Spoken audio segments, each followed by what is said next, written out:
Hello बच्चों, आप सब कैसे हो। मेरे YouTube channel physics bye Shivam sir में आप सब लोगों का फिर से स्वागत है। और आज हम रे डायग्राम ऑफ मिरर के बारे में कुछ चीज़ें एक्सप्लेन करेंगे, जिसमें एट फर्स्ट हम लोग कॉनकेव मिरर के बारे में और कॉन्वेक्स मिरर के बारे में और उसके कुछ की पॉइंट्स हैं।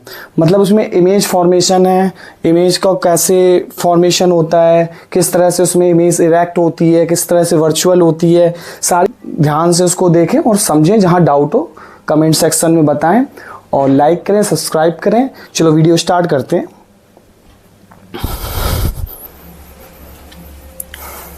तो हम लोग आज इसके कॉनकेव मिरर का पहला रूल पढ़ेंगे, जिसमें क्या है कि a ray parallel to the principal axis will pass through the focus after reflection। मतलब कोई रे ऑफ लाइट, जैसे कि हम यहाँ पे लाइन ड्रॉ करते हैं, कोई ray of light principal axis के अगर पैरेलल है, अगर ray of light principal axis के पैरेलल है तो वो हमेशा प्रिंसिपल फोकस से ही पास करेगी। आफ्टर रिफ्लेक्शन कहाँ से पास करेगी? आफ्टर रिफ्लेक्शन प्रिंसिपल फोकस से पास करेगी। ये इसका फर्स्ट रूल है। कौन सा रूल है? तो ये प्रिंसिपल एक्सिस के पैरेलल है तो कहाँ से जा रही है? प्रिंसिपल फोकस से जा रही है। ये पहला रूल समझ में आया आप लोगों को। A ray parallel to the principal axis will pass through the focus after reflection. अगर कोई ray of light principal axis के पैरेलल है तो वो हमेशा प्रिंसिपल फोकस से पास करेगी, वहीं से होके जाएगी। सेकंड में देखिए आप, सेकंड रूल है आपका, a ray incident through the focus after reflection it will be parallel to the principal axis। मतलब क्या है इसमें? मतलब है कि कोई रे ऑफ लाइट अगर प्रिंसिपल फोकस पे डायरेक्ट स्ट्राइक करे, डायरेक्ट प्रिंसिपल फोकस पे गिरे या स्ट्राइक करे, तो आफ्टर रिफ्लेक्शन वो प्रिंसिपल एक्सिस की कैसी हो जाएगी? पैरेलल हो जाएगी, जस्ट अपोजिट है। मतलब कोई रे ऑफ लाइट क्या करे? डायरेक्ट प्रिंसिपल फोकस पे गिरेगी। किस पे गिरेगी? डायरेक्ट प्रिंसिपल फोकस पे गिरेगी तो वो रिफ्लेक्शन के बाद प्रिंसिपल एक्सिस की कैसी हो जाएगी? पैरेलल हो जाएगी। प्रिंसिपल एक्सिस की कैसी हो जाएगी? पैरेलल हो जाएगी। कैसी हो जाएगी? पैरेलल। तो यहाँ पे हम एरो बना सकते हैं, यहाँ पे एरो से रिप्रेजेंटेशन करेंगे। तो देखो फोकस से जा रही है, जैसी फोकस से गई यहाँ पे रिफ्लेक्शन के बाद प्रिंसिपल एक्सिस की कैसी होगी? पैरेलल होगी। This is the second rule of the concave mirror. अब आते हैं थर्ड रूल। थर्ड रूल क्या है?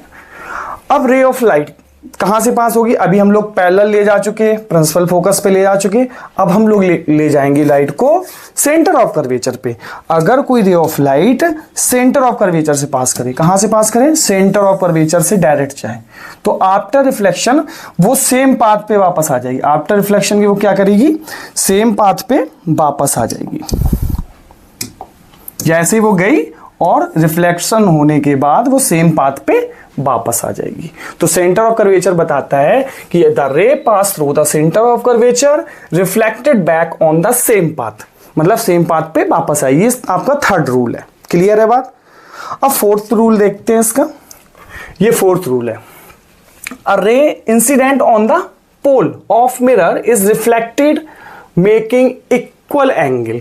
मतलब कि ये वाला तो रूल जो है रिफ्लेक्शन ऑफ लाइट को रिप्रेजेंट करता है। रिफ्लेक्शन ऑफ लाइट का जो रूल में एंगल इक्वल दिखाते थे, रिफ्लेक्शन ऑफ लाइट के जो सेकंड रूल में, रिफ्लेक्शन ऑफ लाइट के सेकंड रूल में जो हम लोग रिफ्लेक्शन दिखाते थे कि जब कोई रे ऑफ लाइट कोई स्ट्राइक करेगी, जब देखो ये वाला रूल था कि जब एक रे ऑफ लाइट स्ट्राइक करेगी शाइनी सरफेस पे तो आफ्टर रिफ्लेक्शन वो सेम एंगल पे जाएगी। तो इंसिडेंट एंगल होता था और ये रिफ्लेक्शन एंगल होता था। वही रूल यहाँ पे फॉलो करना है। तो यहाँ देखते हैं, सबसे पहले क्या करेंगे हम लोग? एक रे ऑफ लाइट लेंगे जो पोल पे स्ट्राइक कराएंगे, तो वो लाइट पोल पे ही वापस जाएगी सेम एंगल पे। किस पे जाएगी? सेम एंगल पे। This is the third rule. तो थर्ड रूल में क्या होगा? ये गई और ये आई, तो जहां पे लाइट स्ट्राइक करती है उसको बोलते हैं इंसिडेंट एंगल। कौन सा एंगल बोलते हैं? और जहां से वापस जाती है वहां बोलते हैं, तो इसको बोलेंगे इंसिडेंट एंगल और इसको बोलेंगे रिफ्लेक्शन एंगल। Reflection angle. बात समझ में आई? ये आपके चार रूल हैं। इसी के बेस पे हम लोग क्या करेंगे?